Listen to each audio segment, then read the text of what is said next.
Assalamualaikum warahmatullahi wabarakatuh. Bismillahirrahmanirrahim. Alhamdulillahi rabbil alamin. Wassalatu wassalamu ala ashrafil anbiya'i wal mursalin. Sayyidina Muhammadin wa ala alihi wa ashabihi wa man tabi'ahu ila yaumiddin. Amma ba'du. Para pendengar yang saya muliakan, alhamdulillah, pada malam hari ini kita bisa bersua kembali dalam kajian rutin kita, dalam kajian fikih, kajian kitab takrib. Alhamdulillah, dalam kajian kita pada hari Selasa yang lalu telah kita bahas mengenai rukunnya tayammum. Dalam kesempatan kita kali ini kita akan membahas mengenai sahibul jabirah, atau dalam bahasa Indonesianya orang yang mempunyai luka dan tidak bisa memakai air. Bagaimana dia harus melakukan, apa yang harus dia lakukan ketika dia ingin wudu atau ingin mandi. Bismillahirrahmanirrahim. Qala al-musannifu al-imam al-allamah al-qadhi Ahmad bin Husain al-Asfihani asy-Syafi'i rahimallahu ta'ala wa nafa'ana bi ulumihi fid dharain amin. Wa sahibul jabairi yamsahu 'alayha wa yatayammamu wa yusalli wala i'adata 'alaihi in wada'aha ala tuhrin, yang artinya dan orang yang mempunyai jabirah,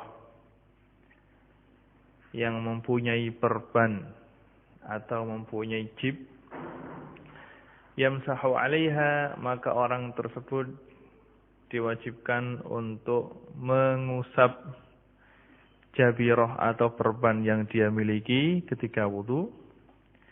Wa yatayammam, dan juga wajib untuk bertayammum.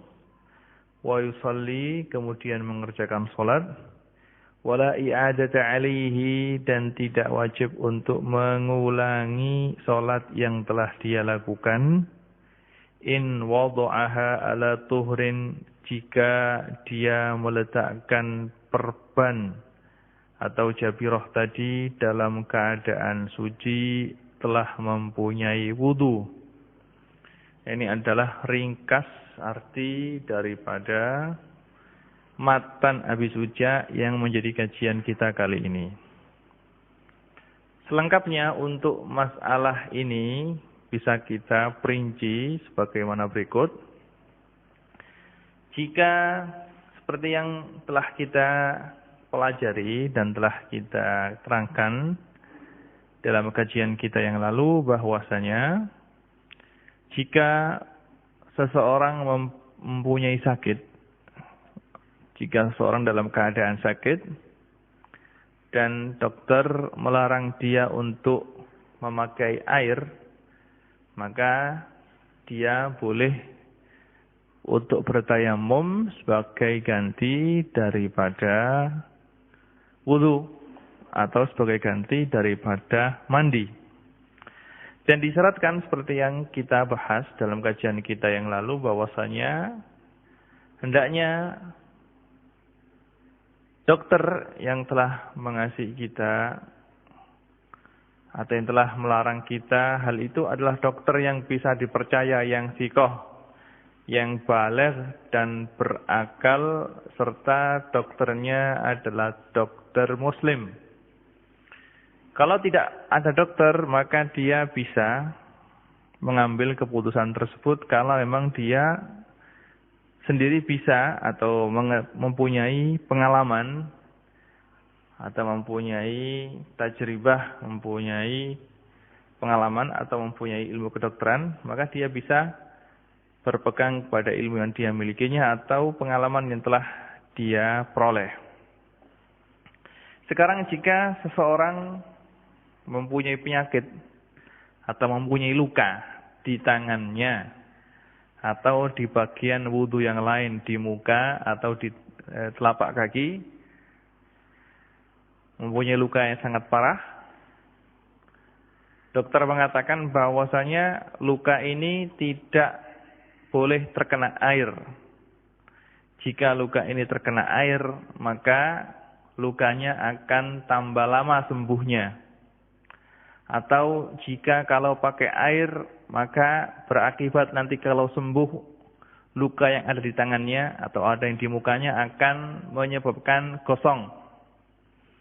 Atau dokter mengatakan ini kalau bapak pakai air, maka dikhawatirkan akan ada sakit lain yang muncul. Atau akan tambah lama sembuhnya. Kalau dokter sudah memutuskan seperti itu, maka orang yang mempunyai luka tersebut boleh untuk bertayamum sebagai ganti dari wudu. Bagaimana tayamumnya? Ini adalah yang akan kita terangkan. Yang pertama, jika luka yang ada di tangannya atau yang ada di mukanya atau ada di punggungnya kalau dia kena mandi jinabat misalnya, kalau luka tersebut luka yang terbuka, luka yang terbuka yang tidak ada penutupnya, baik itu perban atau handeplas atau barang yang lainnya, pokoknya luka terbuka. Kalau luka ini terbuka dan luka ini berada di anggota wudu, baik itu di tangan atau di muka atau di telapak kaki, maka cara wudu adalah sebagai berikut menurut mazhabnya Imam Syafi'i, menurut qaul yang mu'tamad. Kalau lukanya ada di tangan, maka yang dia lakukan sekarang adalah membasuh muka, wudu, membasuh muka, niat. Kemudian membasuh tangan dia yang tidak sakit. Dalam membasuh tangan yang tidak sakit ini harus rata. Agar supaya rata dan bagian sebelah kanan kirinya luka yang ada itu harus kena air juga. Maka dalam hal ini agar air tidak masuk ke dalam lukanya, maka dia bisa mengambil misalnya handuk atau kain, dia basahi dengan air, kemudian air tersebut diteteskan ke bagian yang dekat dengan lukanya. Kalau tangannya sudah dibasuh dengan air semuanya, baru sekarang dia tayamum. Tayamum ini adalah sebagai ganti daripada luka tersebut, karena luka tadi tidak kena air. Maka kalau sudah membasuh bagian yang tidak sakit dari tangannya, maka dia sekarang ambil anduk yang bersih, yang kering, dia usap mukanya, dia bersihkan air yang ada habis wudu, kemudian terus dia bertayamum. Nah, ketika tayamum ini, luka yang terbuka tadi itu harus dilewati dengan debu juga, harus diusap dengan debu. Kalau memang tidak berbahaya, maka wajib juga harus diusap dengan debu sebagai ganti daripada air. Kalau sudah tayamum, kemudian dia meneruskan wudunya.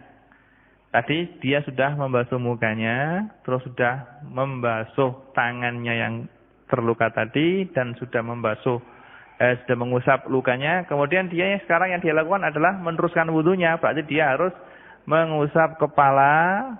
Setelah mengusap kepala, mengusap kedua telinga, kemudian membasuh kedua telapak kaki. Ini adalah cara wudu jika tangannya ada luka, lukanya terbuka, dan dokter mengatakan bahwasanya luka ini tidak boleh kena air. Jadi kapan dia harus tayamum? Dia harus tayamum jika dia telah membasuh anggota sebelumnya. Kalau sekarang misalnya lukanya itu ada di wajah, di pipi. Luka ini luka terbuka, tidak ada penutupnya. Dokter mengatakan luka ini tidak boleh kena air. Kalau kena air, maka akan mengakibatkan sakitnya tambah parah. Atau mengakibatkan nanti kalau sembuh akan menjadi gosong, misalnya. Maka dalam hal ini dia harus wudu terlebih dahulu. Wudunya bagaimana? Wudunya adalah dengan membasuh muka yang sehat.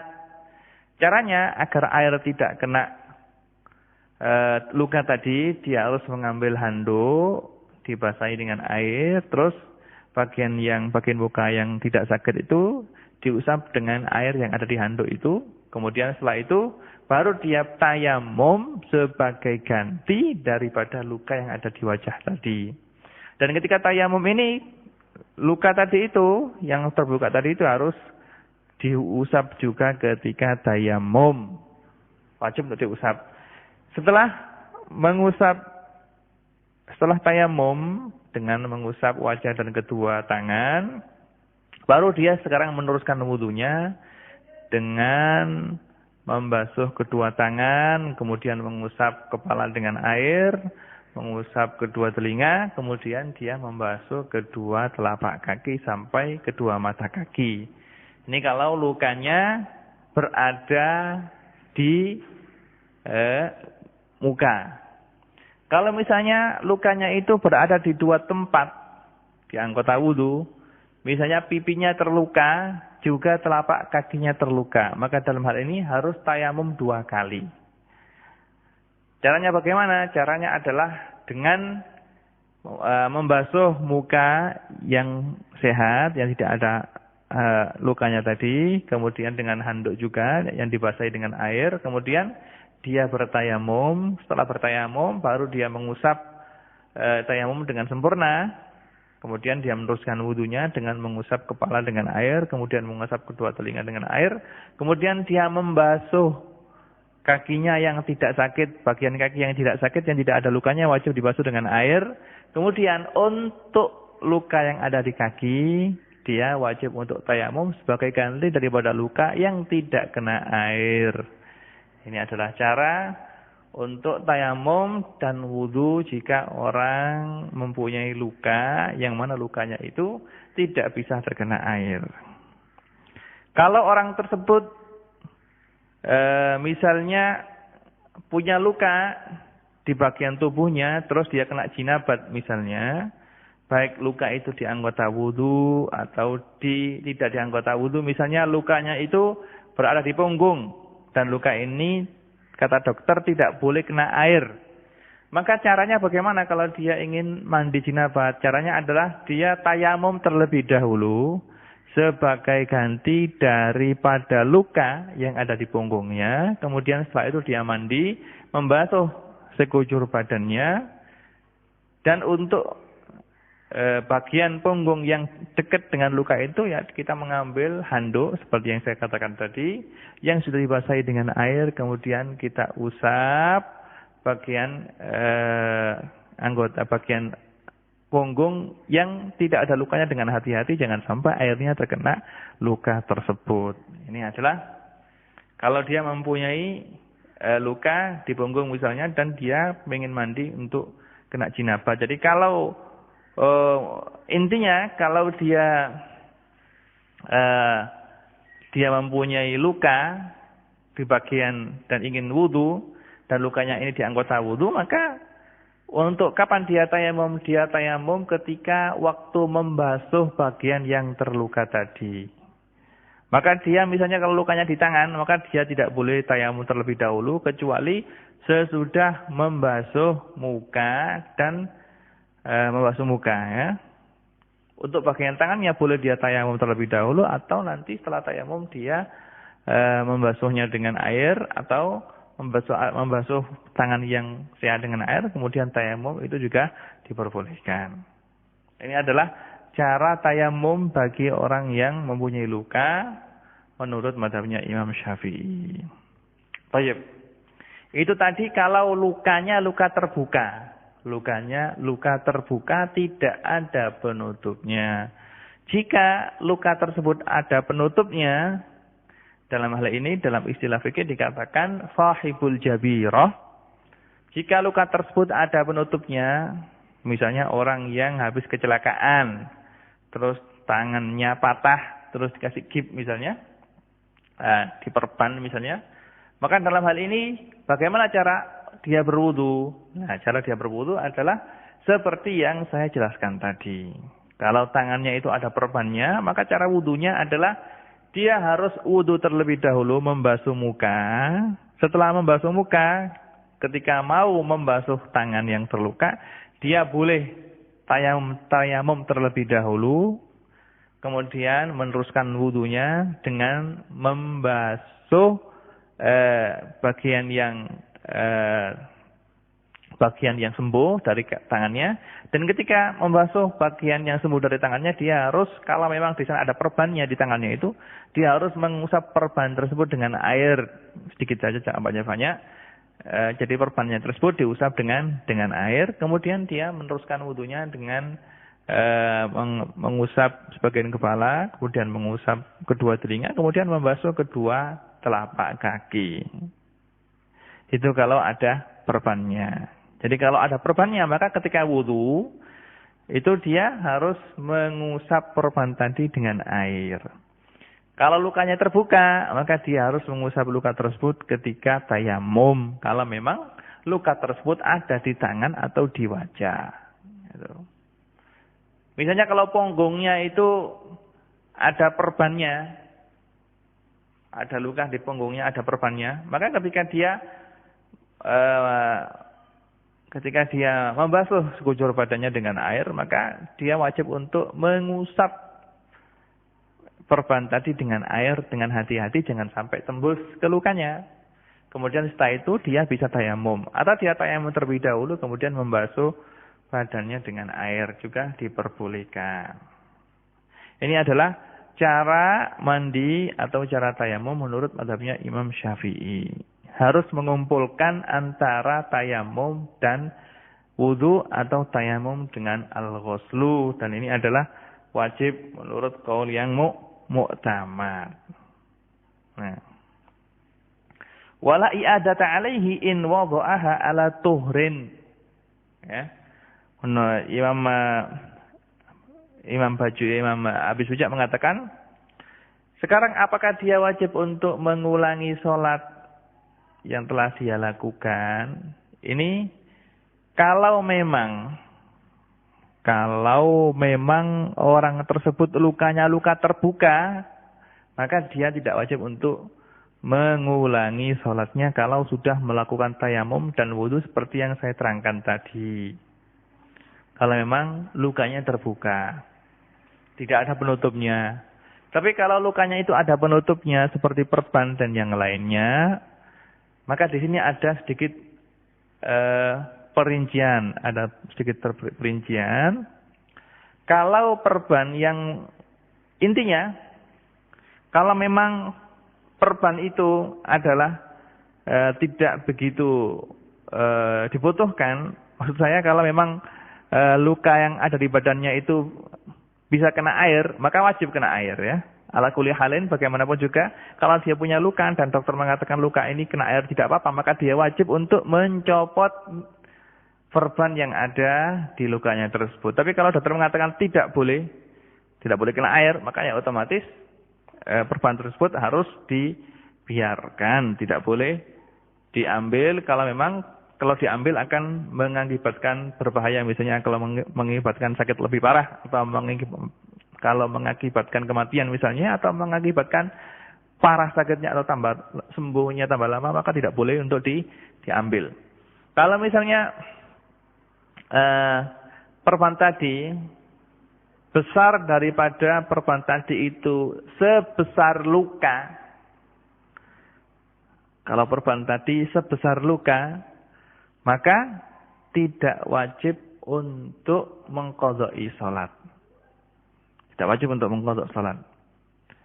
Kalau perban tadi itu lebih dari ukuran luka yang ada, dan perban tadi melebihi dari yang dibutuhkan,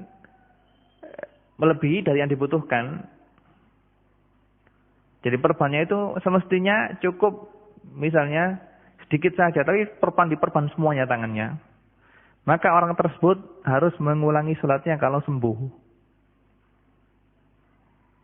Jadi kalau perban tersebut lebarnya lebih dari yang dibutuhkan, maka dia wajib untuk mengulangi sholatnya. Kalau dia sembuh, sholat yang dia lakukan dengan tayamum, maksud saya, baik diletakkan dalam keadaan suci, perban tadi diletakkan dalam keadaan suci atau dalam keadaan tidak suci. Tapi kalau perban tadi itu diletakkan, besarnya itu sebesar yang dibutuhkan, lebih dari luka, tapi lebihnya itu adalah dibutuhkan agar perban tersebut bisa nempel, misalnya. Maka kalau perban tersebut diletakkan dalam keadaan suci, orang tersebut punya wudu, maka orang tadi kalau telah melakukan tayamum, maka dia kalau sembuh tidak wajib untuk mengulangi sholatnya. Tidak wajib untuk mengulangi sholatnya. Ya, tidak wajib untuk mengulangi sholatnya. Tapi kalau diletakkan, ketika meletakkan perban tadi itu adalah dalam keadaan orang tersebut tidak punya wudu, maka orang tersebut kalau sembuh wajib untuk mengulangi sholatnya. Dan kalau bisa dicopot lagi, maka wajib untuk dicopot. Seandainya tidak berbahaya untuk dicopot, maka wajib untuk dicopot agar dia wudu terlebih dahulu. Setelah wudu dengan suci, baru diletakkan perbannya. Itu. Jadi wajib untuk mengulangi sholat yang telah dia lakukan. Itu kalau bagaimana? Kalau memang perban yang ada itu lebarnya lebih dari yang dibutuhkan, maka dia wajib untuk mengulangi sholatnya kalau dia dalam keadaan sembuh. Kalau perban tersebut lebarnya adalah selebar luka, maka dia tidak wajib untuk mengulangi sholatnya. Kalau perban tersebut lebarnya sesuai dengan yang dibutuhkan, maka dia tidak wajib untuk mengulangi sholatnya kalau perban tersebut diletakkan dan dia punya wudu. Dan wajib untuk dicopot kalau tidak berbahaya, tidak menimbulkan bahaya, untuk dia wudu terlebih dahulu, kemudian baru diletakkan perban baru. Begitu juga wajib untuk mengulangi sholat yang telah dia lakukan kalau memang perban tadi itu terletak di anggota tayamum. Kalau perbannya itu ada di tangannya, di anggota tayamum atau di mukanya, maka dia wajib untuk mengulangi sholat yang telah dia lakukan dengan tayamum tadi. Jadi wajib untuk mengulangi sholatnya itu dalam 3 keadaan. Kapan? Ketika perban berada di tempat tayamum. Ketika perban berada di anggota tayamum, di muka atau di tangan. Yang kedua, kalau perban tadi itu misalnya tidak di anggota tayamum, tapi perban tadi itu melebihi batas yang dibutuhkan. Misalnya dibutuhkan perban cuma sedikit, tapi diperban semuanya, seluruh badannya, maka wajib dia untuk mengulangi sholatnya. Untuk mengulangi sholatnya. Baik perban tersebut diletakkan dalam keadaan suci atau dalam keadaan hadas. Baik orang tersebut ketika perban tersebut diletakkan dalam keadaan punya wudu atau tidak punya wudu. Yang ketiga, kalau perban tadi itu sebatas yang dibutuhkan, tapi ketika meletakkannya dia tidak punya wudu, maka orang tersebut harus mengulangi sholatnya kalau dia sembuh. Ini adalah yang mu'tamad menurut mazhabnya Imam Syafi'i. Nah, di sana, jadi untuk memang dalam hal ini, dalam masalah cara wudu dan tayamum orang yang mempunyai luka, untuk mazhab Syafi'i ini memang agak ruwet, agak sulit untuk diperhatikan, khususnya bagi orang yang awam. Jangankan orang awam, kadang-kadang santri sendiri saja masih bingung dalam memahami masalah ini. Di sana ada pendapat, dan pendapat ini adalah pendapat dalam mazhab Syafi'i saja. Dalam mazhab Syafi'i juga ada pendapat. Di sana ada pendapat dalam mazhab Syafi'i, cuma pendapat ini pendapat yang tidak mu'tamad, tidak kuat dalam mazhab Syafi'i, yaitu kalau orang tersebut mempunyai luka dan dia ingin wudu atau ingin mandi, sedangkan luka tersebut tidak bisa kena air, maka dia cukup untuk tayamum saja. Dan ini adalah muqabil mu'tamad dalam mazhab Syafi'i, boleh untuk kita ikuti selama qaul ini adalah qaul ada di dalam mazhab Syafi'i. Begitu juga Di sana juga ada kaul yang mengatakan bahwasanya jadi cukup tayamum saja, tidak usah kita repot-repot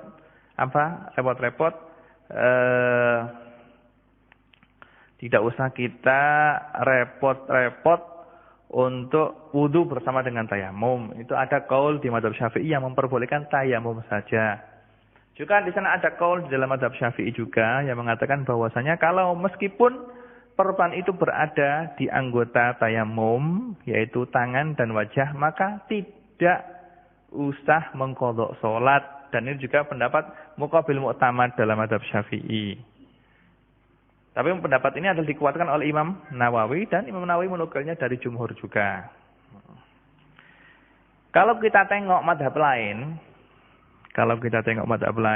seperti mazhabnya Imam Abu Hanifah, dan mazhabnya Imam Malik, dan mazhabnya Imam Ahmad bin Hambal. Kalau mazhabnya Imam Abu Hanifah, mazhabnya ulama Hanafiyah, dan mazhabnya ulama Malikiyah, kalau orang tersebut mempunyai luka di tangannya, atau di wajahnya, atau di tempat yang lain, dan luka tersebut tidak boleh kena air, sedangkan dia ingin wudu atau kepingin mandi, maka dia cukup untuk tayamum saja. Tidak usah mengumpulkan antara wudu dengan tayamum, atau antara mandi dengan tayamum. Ini adalah pendapatnya ulama Hanafiyah dan ulama Malikiyah. Karena mereka mengatakan, tohara itu kalau sudah suci, bersuci, itu tidak bisa dikumpulkan antara dua bersuci. Kalau sudah wudu ya wudu saja, kalau tayamum ya tayamum saja. Dan juga untuk mereka ini ulama Hanafiyah dan ulama Malikiyah, kalau sudah tayamum maka orang tersebut tidak wajib untuk mengulangi sholat. Tidak wajib untuk mengulangi sholat, baik perban tersebut diletakkan, ditempelkan di luka dalam keadaan dia berwudu atau tidak berwudu. Perban tersebut melebihi batas ukuran semestinya atau tidak, tetap tidak wajib untuk mengulangi sholat. Dan saya kira untuk madhab ini, pendapatnya ulama Malikiyah dan Hanafiyah, lebih mudah untuk dipraktekkan. Karena orang yang sakit sekarang, ya cukup dia tayamum saja, begitu saja. Dan nantinya sudah tidak usah untuk mengulangi sholat. Dan ini adalah yang lebih mudah untuk dipraktekkan oleh orang awam. Kalau dia punya luka di tangannya, dan luka tersebut sangat parah, tidak boleh kena air. Kalau diperban, digips misalnya, maka ya sudah tayamum langsung saja, tidak usah mengumpulkan antara tayamum dengan wudu. Dan nanti kalau sudah sembuh tidak wajib untuk mengulangi sholat selagi dia sholat dengan memakai tayamum. Ini adalah pendapatnya ulama Malikiyah dan ulama Hanafiyah yang saya kira lebih gampang untuk dipraktekkan daripada pendapat yang ada di mazhabnya Imam Syafi'i, yang mana orang yang mempunyai luka harus mengumpulkan harus melakukan wudu, juga harus melakukan tayamum. Kalau melakukan wudu, ingin wudu, maka harus ada tertib di sana antara membasuh anggota wudu dengan tayamum yang dia perlukan. Ya. Ini adalah masalah jabirah. Kemudian Imam Abi Suja mengatakan wa yatayammamu likulli fariidhatin wa yusalli bi tayammumin wahidin ma syaa minan nawafil. Ini adalah keterangan yang telah kita terangkan dalam kajian kita yang lalu, bahwasanya kalau orang itu bertayamum dan niatnya tayamum tadi adalah agar dia diperbolehkan untuk mengerjakan sholat fardu, maka dia boleh melakukan sholat fardu satu dengan tayamum tersebut. Jadi kalau saya tayamum untuk sholat zuhur misalnya, maka tayamum ini ya boleh saya lakukan boleh saya melakukan sholat zuhur ini saja. Nanti kalau datang sholat asar misalnya, terus saya belum kentut misalnya, maka saya tidak boleh sholat asar, harus tayamum terlebih dahulu. Karena tayamum satu untuk melakukan kewajiban fardu satu. Kewajiban fardu satu. Dan fardu ini baik sholat atau yang lainnya. Misalnya khutbah Jumat itu adalah fardu misalnya. Maka kalau seorang khatib tayamum, maka dia harus tayamum untuk khutbah, juga tayamum untuk sholatnya. Tidak boleh tayamum satu untuk khutbah, juga untuk sholat tidak boleh. Juga kalau misalnya dia tayamum untuk tawaf ifadah misalnya, tayamum, kemudian datang waktu asar, maka dia tidak boleh melakukan sholat asar, harus tayamum terlebih dahulu. Untuk tawaf tayamum satu, untuk sholat tayamum satu lagi. Itu kalau memang untuk melakukan sholat fardu dan niatnya tayamum tadi adalah untuk melakukan sholat fardu, maka boleh satu tayamum untuk satu fardu. Tapi kalau tayamumnya itu adalah untuk sholat sunnah, maka dia boleh mengerjakan berapapun jumlahnya sholat sunat. Misalnya kalau dia tayamum untuk sholat duha misalnya, maka dia boleh melakukan sholat duha misalnya 8 rakaat, terus melakukan sholat sunat 100 rakaat lagi dengan tayamum satu itu diperbolehkan. Tapi untuk sebuah kewajiban yang hukumnya adalah fardu, misalnya sholat duhur, sholat asar, atau khutbah Jumat, atau tawaf ifadah, maka kewajiban yang fardu ini boleh dilakukan dengan tayamum satu saja. Nanti kalau dia ingin melakukan kefarduan lagi, maka dia harus tayamum lagi. Dan ini telah kita singgung dalam pengajian kita yang lalu. Kemudian setelah ini Imam Abi Suja menerangkan mengenai masalah baru, yaitu mengenai masalah najis. Dan insya Allah masalah najis ini akan kita terangkan dalam kajian kita yang akan datang.